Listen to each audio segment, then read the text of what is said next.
Well, good morning, kids, and welcome to Tuesday, November 7th. And yes, I'm back. I hope you didn't miss me too much, but I took the week off last week. That's right. I needed a break, so I didn't do any recording last week whatsoever. And truth be told, YouTube called me and they said, "Hey, could you do us a favor? You're such the internet sensation and YouTube superstar that every time you put a video out, you're breaking our servers. So could you just take a week off?" And I said, "Sure, I'll do that, no problem." Yeah, anyway, I am in Oak Brook, Illinois at the moment, and at least the Oak Brook area. I'm not sure if I'm technically in Oak Brook, but I think I am. And we are just about to hit 294 to go south to hook up to where it turns into the combined Interstate 80 going through lovely Gary, Indiana. And we are on our way to Holiday City, Ohio, for those unacquainted. And yesterday ended up being a really solid Monday, a very long day, as Mondays always are. Ended up running a little over 600 miles, so that was good. And yeah, back at it now. So what I was looking to do, or at least what was in my brain, which can be a very frightening place, but what I was wanting to do was kind of talk about the brand new Freightliner Cascadia. So as you know, if you have been following along, I have a 2024 Freightliner Cascadia that the company was kind enough to say, "Hey, do you want one?" And I said, "Sure, hell yeah, I'll have one." So for starters, I know that at least one person had asked in the comments, I think two people had asked, about the whole mirrorless truck mirror system that I had originally talked about in an earlier video. What do they call it? The mirror eye system. So the truck was supposed to have the mirror eye system, which basically takes the conventional mirrors off the truck and replaces them with digital video. They're these like little wing pods up higher mounted on the truck if you've seen them on the road. They look a little bit like T-Rex arms sticking out of the sides of the truck. It looks a little funky, but it's just a matter of getting used to, I suppose. Oh gosh, we're already in a parking lot. We're not even on 294. This does not look promising. Anyhow, so what happened with that, they let me know that the company that installs that system was so overloaded at the time that not only were they back ordered on getting parts in, but they were also fully booked out as far as installs were concerned. So our fleet manager, called me and said, "Hey, here's the deal." And he told me, the situation with the camera install.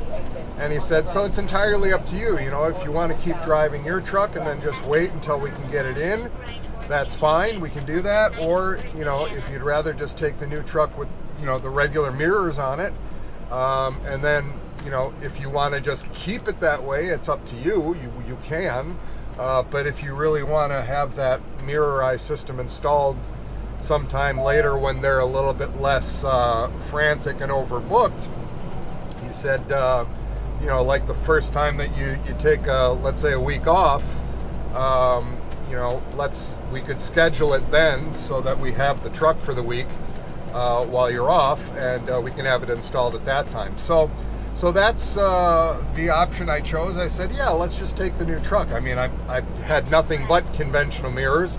I'm fine with them. I don't need to have some high-tech camera system. So that was the story behind that. So now you know that. The following day. Well, good morning, kids, and welcome to the great state of Ohio. And happy Wednesday, November 8th. And we are rolling southbound on I-75. Got a little bit of a late start this morning just because we were waiting for, dispatch was waiting for a trailer to confirm. And of course, as a driver, you never really want to start your DOT clock for the day until everything is in place. And if a trailer that you're planned for is not quite ready yet, it makes absolutely no sense to start your clock and start driving towards that place, because once you get there, the trailer still might not be ready, and then you just burn all your time for nothing. The downside of that, though, is that you get a little bit of a later start on your day, but according to the plan that I'm on, that's not a big deal because I can park pretty much anywhere, or I should say I have parking possibilities no matter what time of the day on the route I'm taking, and no harm, no foul, no big deal. I can get it. I can get my schedule righted back fairly easily, so I'm not concerned about it. So I'd rather have the hours so that I can run and do as much as I can. So we where did we leave off? Oh, we were in Holiday City, Ohio, and I did a drop and hook there, picked up a loaded trailer that went to a Menards store location in Hamilton, Ohio. We've been to that store a few different times, and made it there just in time for them to offload and get me empty, and then I just meandered over into their parking lot and shut down there and had a nice quiet night there. And now we are rolling towards Cincinnati, but we are not going to Cincinnati. We're going through Cincinnati. We're just picking up I-74, and we are going to go to Greenwood, Indiana, to a Knopf insulation facility, and we will drop this now empty trailer there. We will pick up a preloaded trailer of insulation from them, and I'm going to run that one up to our terminal in Plainfield, and in Plainfield I will drop that, grab an empty, and run over to West Chicago, which is not far from our terminal, and go to a place that I've been to many, many times before, over to Suncast Corporation in West Chicago. Very good place, nice people, quick in and out. Grab a loaded trailer and head on out to Holiday City, Ohio, Menards distribution center with that loaded trailer, and from there I don't know yet. So as usual with this wonderful company, as you can see, when they give you a plan, they give you like a real plan, not just here's your next load and get there, and then once you're there we're gonna try and figure out what to do with you from there, which is the way most companies dispatch trucks. And for drivers, that truly sucks. Number one, because you don't really know the full picture of where you're going. Number two, you know that the company has no freaking idea where they're going to send you and has absolutely no plan, because they don't know how to plan and they don't know how to dispatch. And then number three, you get to your receiver, and oftentimes dispatch and planning still doesn't know what to do. So you sit there for all time and eternity waiting for a load. And of course, all that sitting time, you don't get paid for that. So that's the norm in trucking, unfortunately, because there's so much absolute and utter incompetence in the trucking industry as far as back office is concerned, and planning and dispatch, and sales and management, and on and on and on and on. I've never seen such glaring examples of blatant mismanagement as I have in the trucking business. It is truly astounding how poorly trucking companies are running. But that said, by contrast, this place, M&S1, hats off to you guys. Starting from the owner, Mike, obviously knows what the hell he's doing, because he's got some damn good people working for him. And every single person that I deal with at this company knows what the hell they're doing, and gives a shit about what they're doing. And all of them try their best to keep these trucks rolling as efficiently as possible. And the end result, again, as you see, I've got a plan that takes me through tomorrow already. And it's not just a throw it against the wall and see if it sticks plan. These are tried and true routes and plans with tried and true customers that they know the timing on. They know how long it takes to drive from A to B and all of the variables in between. They know the routes. They know the customers.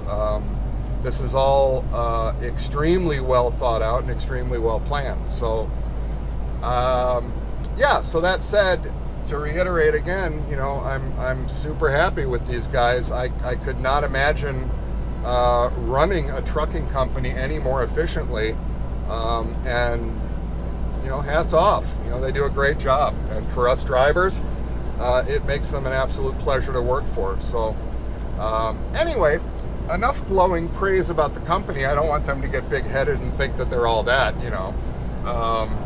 But my rock star dispatcher, Eugene the man, he came in early this morning and he was sweating. He was trying to get me something because he knows I like to run and he knows I don't like to sit. So, hats off to him. I mean, the man knows what he's doing. So even in a down market, even in a down area, that guy pulls rabbits out of his you-know-what. Always finds something for me, so couldn't have a better dispatcher. Thank you, Eugene, for everything you do. I know you stress a lot, and I know your job is hard as hell. That is a very, very complicated job to do well, and you do it brilliantly, sir. So very much appreciated. And are you going to let me in, you asshole? No, of course not, because you're an asshole. Yeah, fuck you too, idiot. Oh yeah, let's pass the truck just to take an exit. This guy won't let me in. Honks his horn at me. I've got a turn signal on forever and a day. And all of that, he could have just stayed behind me and then just veered off to the right in the exit lane. But no, as you see, this is what we deal with as truck drivers. Absolutely clueless morons on the street. Incredible. But it's not, I mean, it's not incredible. I shouldn't say that because it's a daily occurrence multiple times a day. The stupidity and ignorance of people on the road, it's just amazing. But that's another topic all on its own, right? So anyway, I will stop babbling now. We are en route, we are on our way, and more later. All right, well, we picked up our loaded trailer, dropped our empty. Actually, the opposite. First you drop your empty, then you pick up your loaded. So that's why they call it a drop and hook. So yeah, we just visited our friends at Knopf Insulation in Greenwood, Indiana. I've been there a bunch of times. Super nice folks.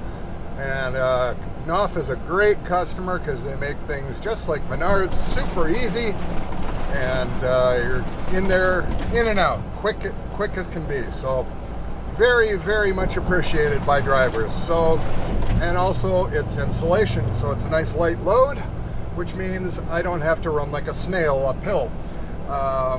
And anyway, we are heading up I-65, my favorite highway in the world. And actually it is improving. Slowly but surely, I-65 is getting some of the attention that it is sorely needed for the past, I don't know, 20, 30 years. So, including some new rest stops, which are even, I mean, that's astonishing to me. So, kudos to you, Indiana, for finally doing something. And I'm sure that is all part of that infrastructure bill. And no, I'm not going to get political. And we are rapidly approaching downtown Indianapolis. And not too long ago, you weren't able to drive 65 through I-65, that is, through downtown Indy. You always had to take the bypasses because all this stuff was being worked on, under construction and whatnot. So it is very nice to be able to take I-65 through Indianapolis once again and not have to take the outer ring bypasses, that whole 465 mess. And yeah, it's a beautiful thing. So anyhow, there's Indianapolis out there ahead of us. in all of its glory. And we are heading up to Plainfield to the yard to drop this off for another driver to bring out to Minnesota, and we're going to grab a trailer to go out to Ohio.